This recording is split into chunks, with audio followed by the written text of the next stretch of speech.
गवताच्या गंजीला लागली आग, वेडसर महिलेचा दाबला गळा, निर्दोष पती झाला आरोपी, मेलेली बायको अचानक झाली जिवंत. पाटखळ येथील नागेश सावंत याची बायको किरण सावंत, तिचं त्याच्याच चुलत दिराशी होते प्रेम संबंध. किरण हिचं नागेश सोबत लग्न होऊन बरेच दिवस झालं होतं. त्यांना एक छोटीशी मुलगी सुद्धा होती. तिला लग्न होऊन सुद्धा दिरासोबत लग्न करून दिरासोबतच राहायचं होतं. दीर निशांत हा सुद्धा तिच्यावरती तितकंच प्रेम करायचा.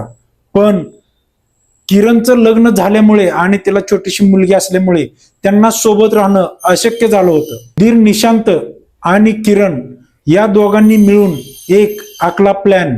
जसा की पिक्चर मध्ये दाखवतात तसाच सेम प्लॅन. एके दिवशी नागेश कामावरून घरी आला. संध्याकाळी 11च्या सुमारास किरणने नागेश सोबत भांडणं काढली.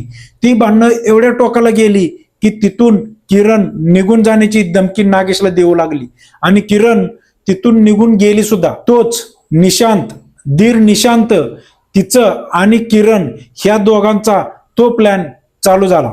किरण घरातून निघून गेली आणि गवताच्या गंजीला थोड्या वेळाने आग लागली. गवताच्या गंजीला लागलेली आग पाहून सगळीकडे हाहाकार पसरला. तिथं अख्खं गाव गोळा झालं.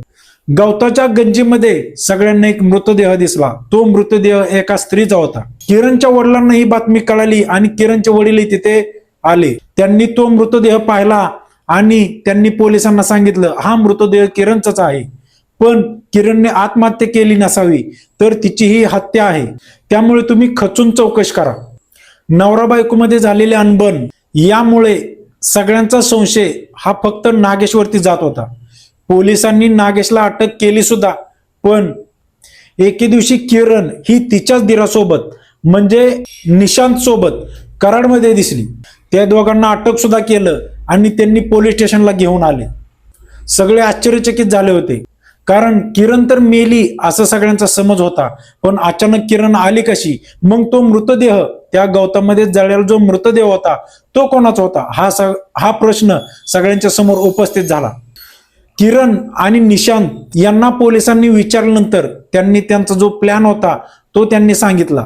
किरण आणि निशांतने मिळून पंढरपूरमध्ये जाऊन एक वेडसर बाई घेऊन आले. तिचा गळा दाबला आणि ती बॉडी त्या गवतामध्ये टाकली आणि गवत पेटवून दिले. किरण ही मृत आहे असं दाखवून ते दोघे जण पळून जाऊन लग्न करणार होते.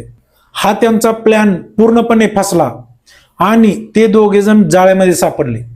या दोघांच्या प्रेमापोटी एका निष्पाप बाईचा बळी गेला. करायला गेले पिक्चर स्टाईलने सेम, पण ह्या दोघांच्याच प्रेमाचा झाला होता खरा गेम.